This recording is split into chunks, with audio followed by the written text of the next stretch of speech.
I'm Dr. Mary Jo Ruggieri. I'm a holistic health professional, and welcome to Staying Well with Dr. Mary Jo.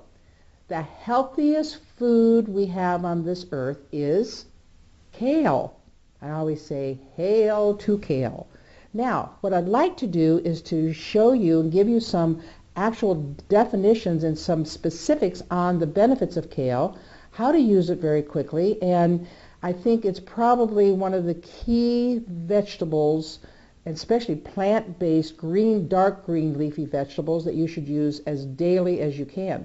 Let's talk about it. First of all, lowers cholesterol. I mean, the research is profound. When I studied it, it was like there was excellent research. Now, interestingly, with kale, it has a fiber-related component, and it does better binding with bile acids in the digestive tract when it's steamed. Now, there's a lot of controversy on that because the raw foodists say do not steam anything. It throws the vitamins out. With kale, that's not true. 4 to 5 minutes. I think it's best, and what I use it, I use it as with a steamer. I just put the water to, a little bit of water in the bottom, just let it steam, in a little topper. Okay, kale also is now recognized as the best support for the body's detoxification system. It's interesting because obviously it's very high in chlorophyll, but there's still more properties to kale that actually meet the eye, and one of it is it has 3 or 4 of these specific oils that really help with pulling out the toxifications and the toxins out of the body. Now, research has identified, this is amazing, over 45 different flavonoids in kale. Kale's flavonoids combine both antioxidants and anti-inflammatories. And I think this is one thing when I'm working with my clients is that I try to get them to use kale regularly. I mean, obviously spinach and kale have the same thing. I don't think people realize how great kale tastes. You want to include kale as much as you can, within your own program as far as, if you're going to have, certain types of veggies, or you want to, even if you're doing some like scrambled eggs and you can saute some kale in it. So let's talk about it. Before you steam the kale, you want to cut it. Now these are the actual stalks of the kale. Let's take a look at these. I think these are really kind of neat.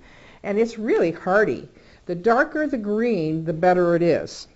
So you want to take these and you want to chop them up or just pull them off, and just take them and pull them and make them smaller. About maybe cut them into 1/2-inch slices as you're doing it. See how easy they come off.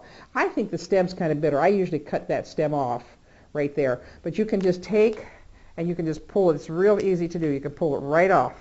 You can just pull the leaves right off, and you can, cut them. Then sometimes I'll just cut them. You see, you can take it right from the stalk.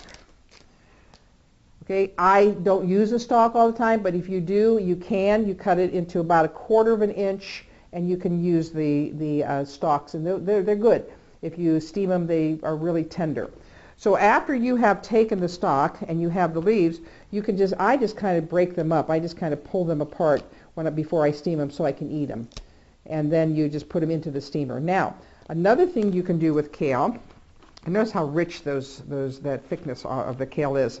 Another thing you can do with put them into nice bigger pieces. You can even maybe that's a big one, and make kale chips from them. Now you don't have to go through and buy yourself tons of dryers or anything like that. But what I do is first thing you can bake them, low temperature, probably around 200, 225 at the most, or you can dry them.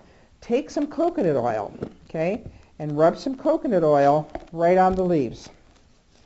And just kind of like you're massaging the leaves, both the front and the back. And then place them on a flat pan, and you then can add some tamari, or you can add some balsamic. Also, you can add onion powder.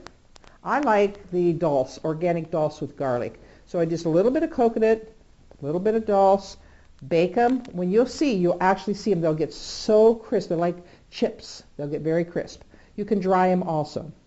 Now, the one thing with kale is that to select kale, and it's very interesting, you want to have it firm, deeply colored leaves, moist and hardy. Keep in a cool place. Smaller leaves will be more tender, remember that. And to store, use a plastic bag. Remove as much of the air as you can because it will stay longer. So when cooking, again, rinse.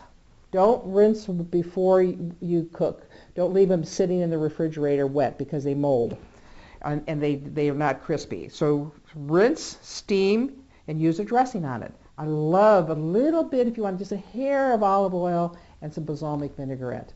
You can also get kale at the store, and this is already, look how this is a little bit darker, a little bit different, but one word of caution with it, please, when you get the kale, get organic kale. Now, unbelievable taste. Steam, put a little bit of seasoning on it, and you've got a wonderful, wonderful, high absorbable, very, very nutritious veggie.